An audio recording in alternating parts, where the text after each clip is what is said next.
প্রেমের সম্পর্ক না মেনে অন্যত্র বিয়ে, কিশোরীর গলায় ওড়না দিয়ে আত্মহত্যা। নাটোরের বড়াইগ্রাম উপজেলায় হৃদয় বিদারক এক ঘটনা ঘটেছে। পরিবারের সিদ্ধান্তের চাপে মানসিকভাবে ভেঙে পড়া শাহিনা আক্তার নীরা নামের এক কিশোরীর মৃত্যু হয়েছে। গত বৃহস্পতিবার বিকেলে 5:30টার দিকে বড়াইগ্রাম উপজেলা স্বাস্থ্য কমপ্লেক্সের স্টাফ কোয়ার্টার থেকে তার মরদেহ উদ্ধার করেছে পুলিশ। নীরা উপজেলার চকবড়াইগ্রাম নুরুল ইসলামের মেয়ে এবং স্বাস্থ্য কমপ্লেক্সে কর্মরত নীলা খাতুনের ছোট বোন। স্থানীয় সূত্রে জানা যায়, কিছুদিন ধরে পাশের বাগডোর এলাকার এক তরুণের সঙ্গে তার গভীর প্রেমের সম্পর্ক তৈরি হয়। বিষয়টি জানাজানি হলে পরিবারের পক্ষ থেকে ওই সম্পর্ক মেনে নেওয়া হয়নি, বরং দ্রুত তাকে ফুফাতো ভাইয়ের সঙ্গে বিয়ে দেওয়ার উদ্যোগ নেওয়া হয়েছে। এ নিয়ে নীরার সঙ্গে পরিবারের মনোমালিন্য বাড়তে থাকে।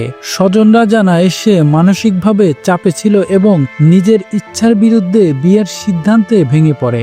ঘটনার দিন বিকেলে বড় বোনের বাসায় একা থাকার সুযোগে সে ঘরের আড়ার সাথে ওড়না জড়িয়ে গলায় ফাঁস দিয়ে আত্মহত্যা করে। পরে তার দুলাভাই ঘরের জানালা দিয়ে বিষয়টি দেখতে পেলে ঘরের দরজা ভেঙে তাকে উদ্ধার করে দ্রুত বড়াইগ্রাম উপজেলা স্বাস্থ্য কমপ্লেক্সের জরুরি বিভাগে নিয়ে যান। পরে জরুরি বিভাগের কর্মরত চিকিৎসক তাকে মৃত বলে ঘোষণা করেন। খবর পেয়ে বড়াইগ্রাম থানার পুলিশ ঘটনাস্থলে পৌঁছে মরদেহ উদ্ধার করে ময়না তদন্তের জন্য মর্গে পাঠায়। বড়াইগ্রাম থানার ভারপ্রাপ্ত কর্মকর্তা জানান, ঘটনার তদন্ত চলছে এবং আইনি প্রক্রিয়া অনুযায়ী পরবর্তী ব্যবস্থা নেওয়া হবে।